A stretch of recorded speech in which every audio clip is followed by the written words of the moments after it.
Lembaga amal berkedok brand laptop lokal ini kagak bisa santai dikit apa? Ini mah kalau kata Mangkutang, brand laptop lain kudu beli kalkulator baru dah. Kalau kagak mau, ya udah beli gudang baru aja buat nyimpen stok laptop lama yang mereka punya itu, yang bakal berdebu.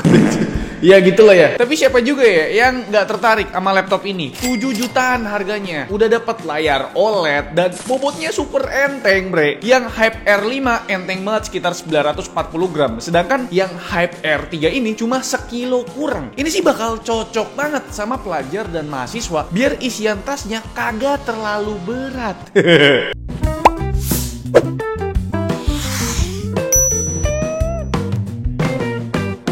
Soal penamaan produk ini harusnya kalian udah nggak asing lagi, bre. Soalnya kemarin itu Mang David Gadgetin tuh ngebahas nama laptop ini ampe 2 menitan lebih. Jadi kayaknya ya kita nggak perlu bahas lagi kali ya. Emang agak ambigu sih ya, apalagi kalau kalian lihat tampilan box ini. Nah, huruf R-nya tuh segede gaban. Ini malah ngingetin aku sama motor abang sepupuku dulu. Itu Ninja 150R yang 2 tak. Mirip banget kan? Tapi balik lagi ke box laptop ini. Perlu kalian ingat sekali lagi. Ini tuh nomenklatur atau penyebutannya bukan Axio R Hype 3 ya, tapi Axio Hype R3.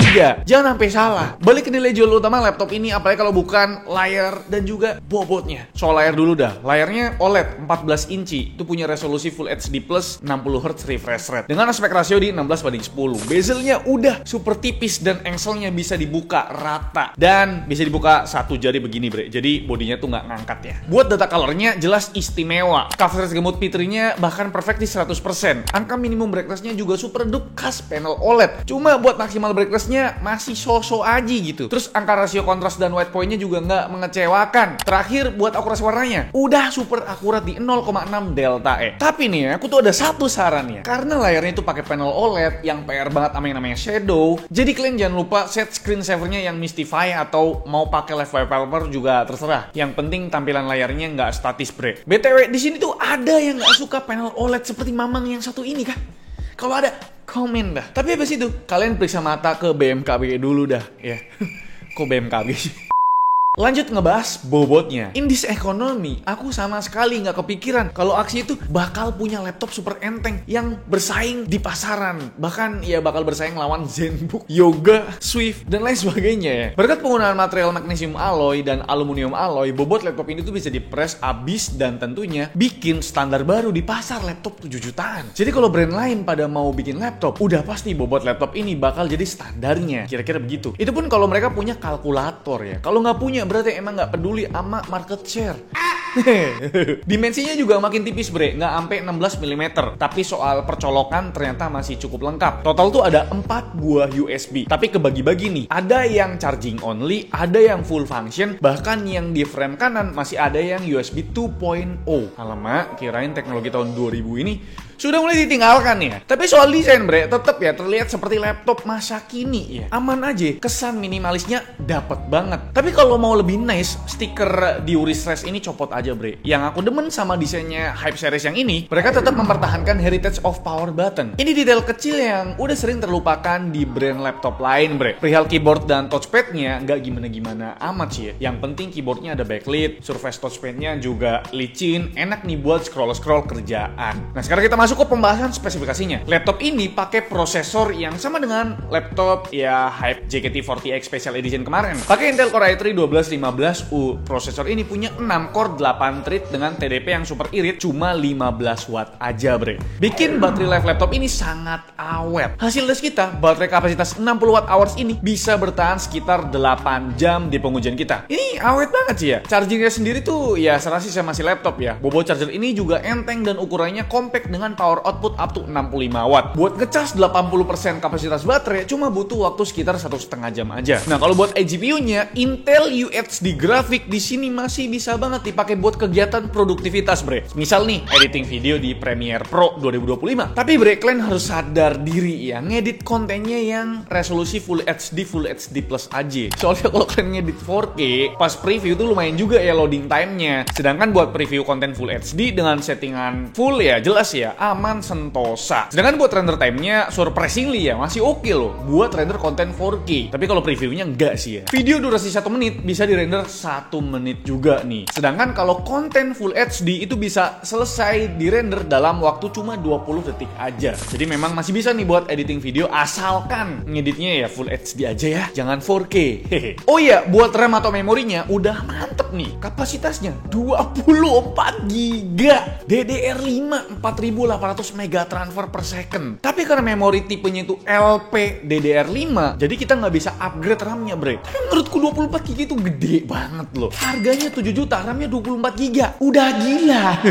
Storage-nya di sini tersedia satu slot M.2 NVMe kapasitasnya 256 GB. Kalau kurang, kalian bisa upgrade aja atau ganti ke kapasitas yang lebih gede, bre. Kalau mau tambah, ya berarti diganti. Kita juga udah gaming test tipis-tipis ya di laptop ini. Ada 3 sampel game yang kita mainkan di laptop Hype R3 ini ya. Pertama ada game CS2 yang udah bukan game ringan lagi, bre. Kita mainkan di resolusi HD+ dengan preset rata kiri aja. Cuma dapat rata-rata di 43 FPS kalau tanpa record. Terus di game kedua ada Dota 2, kita tesnya di resolusi native alias 1200p dengan preset rata kiri di 50% screen render. Hasilnya pas gak di record cuma dapat rata-rata 53 FPS. Dan game terakhir ada Valorant yang kita tes di 1200p juga. Main di monitor eksternal 144Hz masih asyik nih. Buat cooling sistemnya cukup sederhana, cuma ada satu buah heat pipe tapi dengan satu kipas dan heatsink yang ukurannya ya ternyata cukup besar ya. Buat gambaran suhunya kita rekam pas lagi rendering video di Premiere Pro 2025. Suhu refresh dan touchpadnya sih adem-adem aja ya. Begitupun area kanan keyboardnya. Tapi di area tengah udah cukup anget nih ya, menyentuh 43 derajat Celcius pas lagi rendering. Logikanya ya buat kerjaan yang lebih ringan bakal lebih adem nih, bre. Soal utilitas penunjang lainnya, kayaknya hal ini agak dipres ini sama Axio. Buat dapetin harga yang miring, emang buat konektivitasnya udah naik kelas kalau dibandingin Hype series lainnya. Ini tuh setara sama Hype 5X6 yang udah pakai Wi-Fi 6E dan Bluetooth yang versi 5.2. Tapi buat webcam dan speakernya masih so-so aja, bre, masih biasa aja. Webcamnya mentok di 720p 30 fps, sedangkan sound quality speakernya kurasa masih kurang power sama bassnya nggak begitu nendang. Dan berikut sampel webcam speakernya juga. Nah, ini dia, bre, untuk kualitas perekaman dari webcamnya Axio Hype R ya.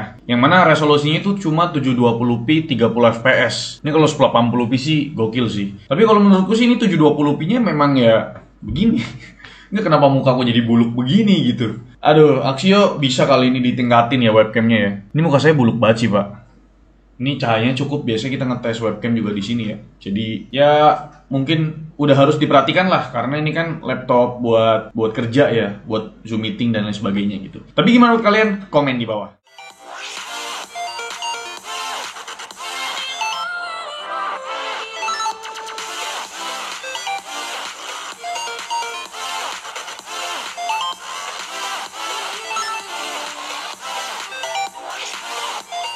Oke, itu dia untuk ulasan atau review lengkap dari kami ya mengenai laptop terbarunya dari Axio, itu Axio Hype R series. Jadi kita langsung aja masuk ke kesimpulan. Axio Hype R ini harusnya udah jadi standar baru di dunia perlaptopan pelajar ya. Para orang tua yang anaknya butuh laptop gak perlu lagi percaya soal stigma brand lokal yang kurang bagus. Axio yang sekarang udah improve banget kok. Ada yang bilang, dulu aku beli laptop Axio gak awet. Dulunya tuh 8 tahun yang lalu. Bagaimana? Kalau 88 tahun yang lalu ya memang era kegelapan lah. Kalau Axio yang sekarang mah udah oke kok. Bukan soal kualitas produknya, tapi juga kualitas after sales-nya juga ditingkatin, bre. Pas launching laptop ini, service centernya itu udah nambah lagi. Terakhir tuh dari yang sebelumnya udah tersebar di 177 titik service center, sekarang nambah jadi 184 titik service center. Dan satu lagi soal garansi ya. Garansinya tuh dapat 1 tahun dan udah pasti dapat garansi ADP atau Accidental Damage Protection, yang mana itu udah nge-cover kehilangan akibat pencurian. Ini gokil sih. Jadi kalau laptop kalian hilang itu bisa diklaim gitu. Dan satu lagi ya, saranku ya buat dinas terkait yang berurusan sama pengadaan laptop buat sekolah atau kampus, wajib banget sih lirik laptop ini ya. Kebangetan sih ya kalau masih belanja laptop overpriced di LKPP. Kalau ngomongin pesaing ya, mungkin yang bisa head to head sama laptop ini ada VivoBook Go 15. Tapi Axio Hype R3 ini lebih unggul di kapasitas memori atau RAM-nya 24 GB, bro, berbanding 8 GB di VivoBook Go 15 gitu ya. Jadi 3 kali lipat lah gitu perbandingannya. Terus bobotnya juga jauh lebih enteng karena VivoBook Go 15 itu kan form factor-nya 15 inci. Palingan laptop ini kalahnya di OHS aja sih ya. Kalau Windows Windowsnya sih udah ada kok yang opsi activated Windows. Cuma beda 250.000 aja sama yang opsi DOS ini. Jadi ya kalian tinggal modal OHS sih sebenarnya ya buat laptop Axio Hyper-R ini, bre. Tapi gimana menurut kalian mengenai laptop ringannya dari Axio yang bobotnya under sekilo, pakai panel OLED ini, dan harganya cuma 7 jutaan? Coba ada komen di bawah. Yang bikin kaget sih RAM-nya sih. Kok bisa RAM-nya 24 GB 7 juta gitu loh. Ini Axio ini sedekah ini kayaknya. Live video ini kalau kalian suka, dislike kalau kalian jelek banget. Dan jangan lupa untuk tekan tombol subscribe yang warna putih karena bukan warna merah lagi. Selvian selaku host di channel mengucapkan terima kasih. Sampai jumpa di video selanjutnya. Bye-bye.